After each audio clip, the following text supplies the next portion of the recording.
Hi guys, it's Miss Roseberry. The purpose of this video is to help your student or your child learn letters and sounds. I have two sets here. This set is all lowercase. In Virginia we do the PALS, which is Phonological Awareness Literacy Screening, and most kids recognize capital letters, not lowercase. So when they know lowercase, that means they are in their long-term memory. I'm going to use these today because one thing I learned is that if students learn sign language for letters, like this is A, and they learn what's called visual phonics, that means there's also a sign for the sound. A, ah, ah, ah. Some people also tag a picture to it. So you would go apple. I, however, am not doing that anymore because most of my students that I'm teaching English as a second language to speak Spanish. So in that case, if you do that, you want to use like zebra or zebra. You want to use a word that is the same or starts with the same letter in Spanish and English.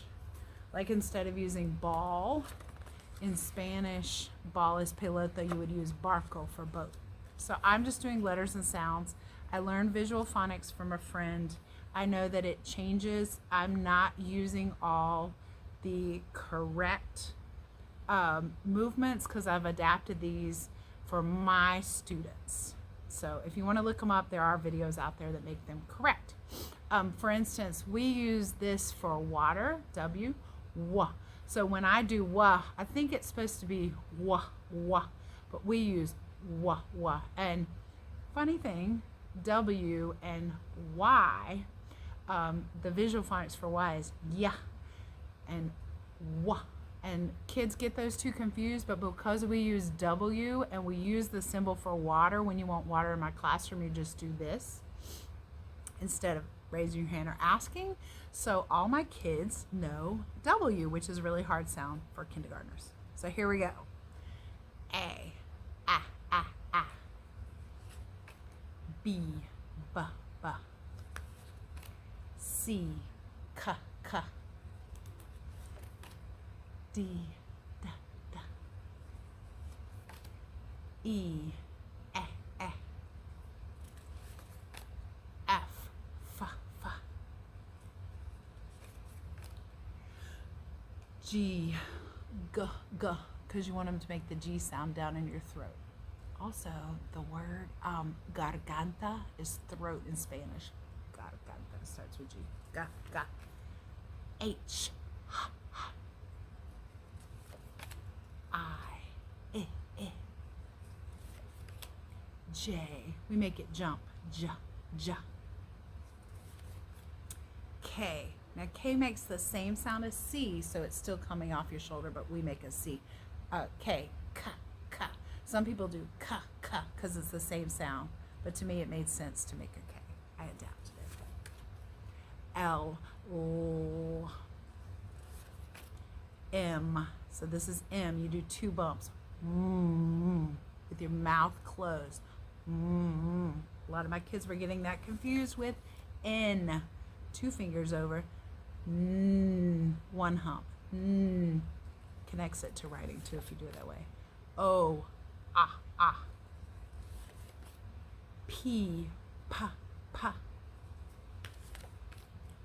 Q, qua, qua. R, r. S, s. T, ta, ta. U, ah, ah. The reason I do U like that, our signal word for U is up, ah, ah, up. V, v. You tell them to put their teeth on their lip. V. W, wah, wah.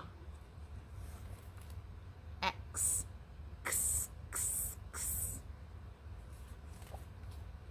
Y, yeah, Yeah. Z. Z. Now, the important thing to do, I'll do that in the next part of the video when I do it with the lowercase letters, is shuffle these. If they know them out of order, they know them. Anybody can say the ABCs in order. We grow up learning that. So that's important. Shuffle it, and then, I'm sorry. So you start with this, and you go through.